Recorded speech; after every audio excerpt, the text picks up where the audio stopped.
The story behind the touchscreen, from sci-fi to reality. Imagine trying to explain a touchscreen to someone in the year 1950. A glass surface that magically reacts to your fingers? Right. They'd think you'd lost your mind. But here we are today, tapping, swiping, pinching, scrolling, barely thinking about it. Touchscreens have become the most instinctive way we interact with technology, but the story behind how we got here is way stranger than you might think. This is the history behind the touchscreen, a tale of science fiction, failed experiments, accidental breakthroughs, and a surprising amount of controversy. The first touchscreen was not what you'd expect. Touchscreens feel like a 21st century invention, but the first usable touchscreen appeared over 60 years ago.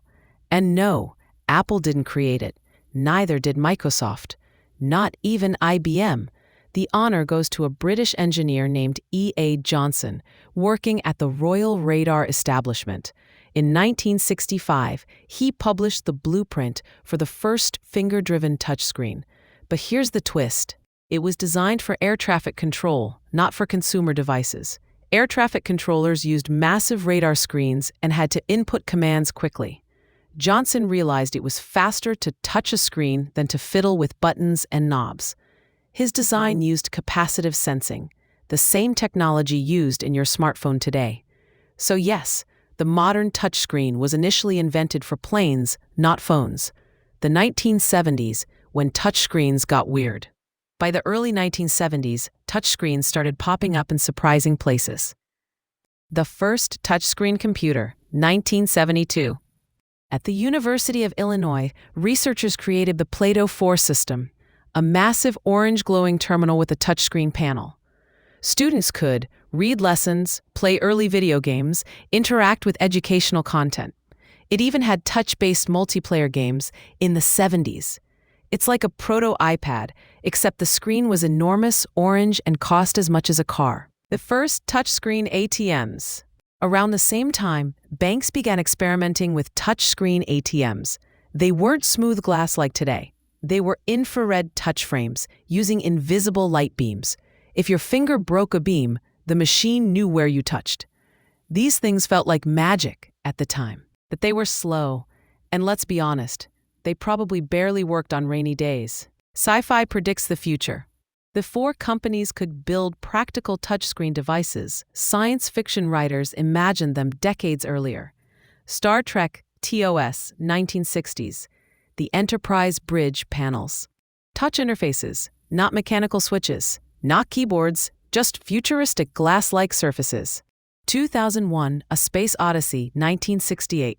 A scene shows astronauts eating while interacting with what look like tablet computers. Blade Runner, 1982. Glass panel touch interfaces everywhere. These movies didn't invent touchscreens, but they did something just as important. They created a cultural expectation that the future would be controlled by touch. Hollywood dreamed it first, and engineers took notes. The 1980s and 90s. Touchscreens go public. Until now, touchscreens were limited to labs, universities, and sci-fi fantasies. But in the 80s and 90s, we finally got the first touchscreen phone, 1994. The IBM Simon was the world's first touchscreen smartphone. It had email, calendar, stylus input, basic apps, and yes, it was massive. Basically a brick with a monochrome touchscreen. Resistive touchscreens take over. Most 90s devices used resistive touch, which required pressure. This is why PDAs and early Nintendo DS systems used styluses. These screens were affordable, accurate for handwriting, and worked with gloves. But they couldn't sense multiple touches or gestures. No pinch to zoom. No multi-finger swiping. No smooth scrolling. Still, they made touchscreens mainstream. The iPhone changes everything. By the early 2000s, touchscreens were everywhere. But let's be honest, they kinda sucked. Then came January 9th, 2007. Steve Jobs walked on stage and showed the world the first multi-touch capacitive smartphone. No stylus, no buttons, just your fingers and a sheet of glass. The iPhone made touchscreens smooth, responsive, intuitive, visually beautiful. It didn't invent the touchscreen, but it reinvented the experience, and suddenly, everyone wanted one. Where touchscreens are going next, touchscreens continue to evolve at a rapid pace. Foldable and rollable displays, screens that bend like books or roll like scrolls, touchscreens that feel textures. Haptic engineers are developing surfaces that simulate bumps, clicks, ridges, friction shifts. You'll feel virtual buttons as if they're real. Touchless touchscreens, sensors that detect finger movements in the air. No touching required, perfect for medical environments or public kiosks. Fully transparent glass displays, coming soon to car dashboards and home appliances. Touchscreens went from classified military tools to sci-fi fantasies to oversized orange computers to the tiny glass rectangles in our pockets. It's a reminder that the future often begins quietly, inside labs, in weird prototypes, or in the imaginations of sci-fi artists.